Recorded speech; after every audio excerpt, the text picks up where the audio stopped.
வணக்கத்துடன் pepper and salt news என்கின்ற இந்த வலையொலியில் உங்களை சந்திப்பதில் நான் மகிழ்ச்சி அடைகின்றேன். கரூர் துயர சம்பவம் விஜய் அவர்களுடைய கட்சிக்கு ஒரு பெரும் நெருக்கடியை தான் தொடர்ச்சியாக கொடுத்து கொண்டு இருக்கிறது என்பதாகத்தான் நம்மால் பார்க்க முடிகின்றது. தற்பொழுது வந்திருக்கக்கூடிய செய்திகள் கூட ஏறக்குறைய அதனை மையப்படுத்தியதாகத்தான் இருக்கின்றன. கரூரிலிருந்து அந்த பாதிக்கப்பட்ட மக்களை அழைத்து வந்து மகாபலிபுரத்தில் ஒரு நட்சத்திர ஓட்டலில் வைத்து அவர்களை சந்தித்து ஆறுதல் சொல்வதற்கான களத்தை விஜய் அவர்கள் எடுத்து கொண்டிருக்கிறார் என்றும், அந்த கட்சியை சார்ந்தவர்கள் அதற்கான முயற்சிகளில் தீவிர கவனம் எடுத்து மக்களை கூட்டி வருவதற்கான களங்களை எடுத்து கொண்டிருக்கிறார்கள் என்கின்ற செய்தியும், அதன் அடிப்படையில் வாகனங்கள் கரூரிலிருந்து புறப்பட்டிருக்கிறது என்றும், அந்த வாகனங்கள் பாதுகாப்போடு மகாபலிபுரம் வருவதற்கான களங்களை எடுத்து கொண்டிருக்கிறது என்றும், இன்று இரவு வரக்கூடிய அந்த மக்கள் அங்கு தங்க வைக்கப்பட்டு நாளை காலை விஜய் அவர்கள் அவர்களை சந்தித்து பேசுவதற்கான ஒரு களத்தோடு அவைகள் நடத்தப்பட்டு கொண்டிருக்கிறது என்கின்ற செய்திகள் வருகின்றன. இது அனைவராலும் ஏற்றுக்கொள்ளக்கூடிய ஒன்றுதானே என்று நீங்கள் நினைக்கலாம். ஆனால் இதற்கு எதிர்த்து வழக்கு பதிவு செய்வதற்கான களங்களை சிலர் எடுத்து கொண்டிருக்கிறார்கள் என்கின்ற ஒரு துயரச் செய்தியும் வந்து கொண்டிருக்கின்றன. என்ன நடந்து கொண்டிருக்கிறது என்பதை குறித்து நாம் அறிகின்ற பொழுது இந்த அரசியல் மிக மிக கொடூரமானது என்பதை நம்மால் புரிந்து கொள்ள முடியும். கரூரில் நடந்த துயர சம்பவத்தை மையப்படுத்தி பல விடயங்கள் பேசப்பட்டு கொண்டு இருக்கின்றன. தற்பொழுது சிபிஐ இந்த வழக்கை கையில் எடுத்துக்கொண்டு விசாரணைக்காக முடுக்கிவிடப்பட்டிருக்கிறது. சிபிஐ சார்பில் தாக்கல் செய்யப்பட்டிருக்கக்கூடிய முதல் அறிக்கையில் தமிழக வெற்றி கழகத்தை சார்ந்தவர்களுடைய பெயர் மட்டும்தான் இருக்கிறது என்று ஊடகங்கள் செய்திகளை வெளியிட்டு கொண்டு இருக்கின்றன. அப்படி என்றால் சிபிஐ விசாரணை தமிழக வெற்றி கழகத்திற்கு ஒரு பின்னடைவா என்கின்ற கேள்விகளையும் ஒரு சிலர் எழுப்பிக் கொண்டு இருக்கின்றார்கள். இந்த சூழலில் விஜய் அவர்கள் கரூருக்கு சென்று பாதிக்கப்பட்ட மக்களை சந்திப்பார் என்கின்ற விடயம் அழுத்தமாகவே பதிவிடப்பட்டு கொண்டு இருந்தன. ஆனால் கரூருக்குள் விஜய் அவர்களை அனுமதித்து விடக்கூடாது என்பதில் ஒரு குறிப்பிட்ட கட்சியை சார்ந்த முக்கிய நபர் அதற்கான களங்களை உருவாக்கி கொண்டே இருந்தார்.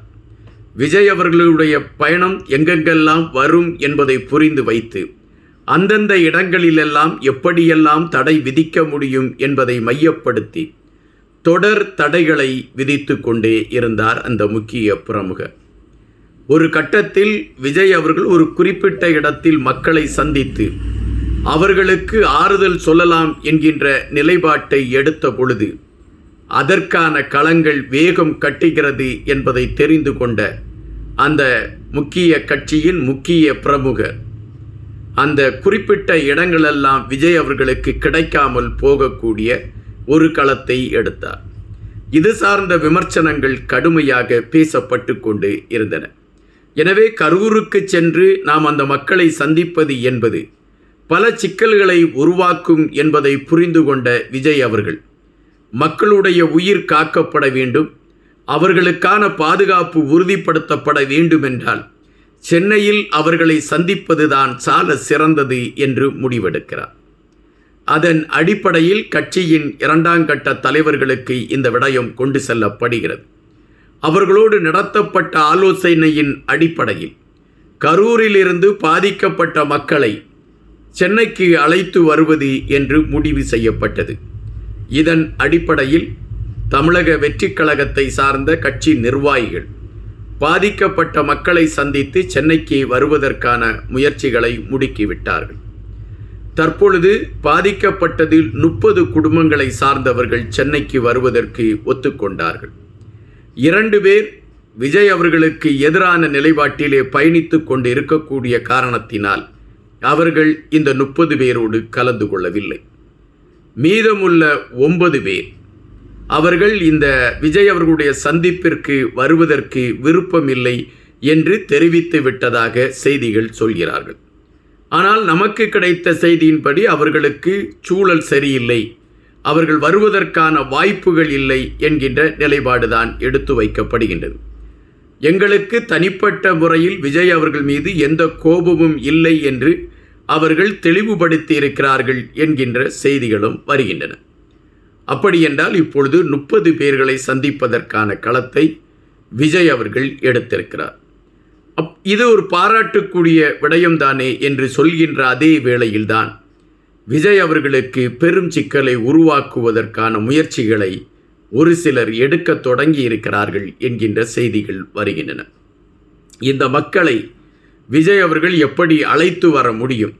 சிபிஐயிடம் வழக்கு இருக்கின்ற பொழுது பாதிக்கப்பட்டவரை அழைத்து வரக்கூடிய விடயம் என்பது சாட்சிகளை திசை திருப்புவதற்கான ஒரு களத்தை கொண்டதாக அமைகிறது என்கின்றதின் அடிப்படையில் இந்த நிகழ்வுக்கு தடை விதிக்க வேண்டும் என்பதை முன்னிலைப்படுத்தி வழக்கை பதிவு செய்வதற்கான முயற்சிகளை ஒரு சிலர் எடுத்துக்கொண்டு இருக்கிறார்கள் என்கின்ற தகவல்கள் வருகின்றன. நான் முதலில் குறிப்பிட்டதுதான், அரசியல் மிகப்பெரிய கொடூரமானது. இங்கு மனிதநேயம் பேசப்படுவதில்லை, மனசாட்சி பேசப்படுவதில்லை, மனிதர்களுடைய உணர்வுகள் பேசப்படுவதில்லை, மனிதர்களுடைய உணர்ச்சிகள் பேசப்படுவதில்லை. இங்கு பேசப்படுவது அனைத்துமே பதவி சார்ந்த வெறித்தனங்கள் தான். ஆட்சி பீடத்தில் தொடர்ச்சியாக பயணிக்க வேண்டும் என்கின்ற நிலைப்பாட்டில் இன்னொரு கட்சி வளர்ந்துவிடக்கூடாது என்கின்ற ஒற்றை நோக்கோடு புதிதாக அரசியல் களத்திற்குள் கால் பதித்தவர்களை பல நெருக்கடிகளை சந்திக்க வைத்து அவர்களை சிதறடிக்கக்கூடிய முயற்சிகள் எடுக்கப்பட்டு கொண்டு இருக்கிறது என்பதாகத்தான் இவைகளை வைத்து நம்மால் புரிந்து கொள்ள முடிகின்றன. ஒருவர் மக்களுக்கான களத்தில் மக்களுக்காக நன்மை செய்ய வருகிறேன் என்று சொல்கின்ற பொழுது அதை ஏற்றுக்கொண்டு ஒரு கட்சி புதிதாக வருகிறது, ஒரு மாற்றத்தை கொண்டு வரட்டும், அவர்கள் என்ன செய்கிறார்கள் என்று பார்ப்போம் என்ற ஒரு பெருந்தன்மை இல்லாமல் ஆட்சியும் அதிகாரமும் தங்களுக்கு மட்டும் இருக்க வேண்டும் என்கின்ற நிலைப்பாட்டில் பயணிக்கக்கூடிய ஒரு சில கட்சிகளின் பதவி வெறி இன்று மக்களை அலக்களித்து கொண்டு இருக்கிறது என்பதுதான் நிஜம். விஜய் அவர்கள் அறிவித்தது போல பாதிக்கப்பட்ட மக்களுக்கு அவர் நிவாரணம் வழங்கிவிட்டார். ஆனால் ஆட்சி பீடத்தில் இருக்கக்கூடியவர்கள் பாதிக்கப்பட்ட மக்களுக்கு 10 லட்சம் ரூபாய் கொடுப்போம் என்றார்களே, எத்தனை பேருக்கு கொடுத்தார்கள்? 18 பேருக்குத்தான் கொடுத்தார்கள் என்பது பதிவு. அப்படி என்றால் மீதமுள்ளவர்களுக்கு இன்னும் சிறிது காலத்திற்குள் கொடுப்போம் என்று குறிப்பிடுகின்றார்கள். யார் மூலம் அது கொடுக்கப்படும்? அப்படி கொடுக்கப்படுகின்ற பணம் யார் அதனை கையகப்படுத்தி கொண்டு கொடுக்க இருக்கிறார்? இந்த கேள்விகளுக்கெல்லாம் விடையை தேடிக்கொண்டுதான் இருக்க வேண்டும். இங்கு அரசியல் என்பது மனிதர்களை பயங்காட்டக்கூடிய ஒன்று என்பதை விட மனிதனை புதைக்கக்கூடிய புதைகுழிகளாக இருக்கிறது என்பதுதான் நிஜம். இந்த சூழலில் நல்லதை செய்ய வேண்டும் என்று வந்த விஜய் அவர்கள் கண்டிப்பாக பல நெருக்கடிகளை சந்தித்து விட்டார். இந்த நெருக்கடிகள் தான் அவரை புடமிட்டிருக்கிறது.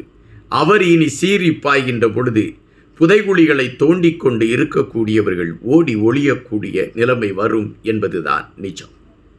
நன்றியுடன் இன்பா.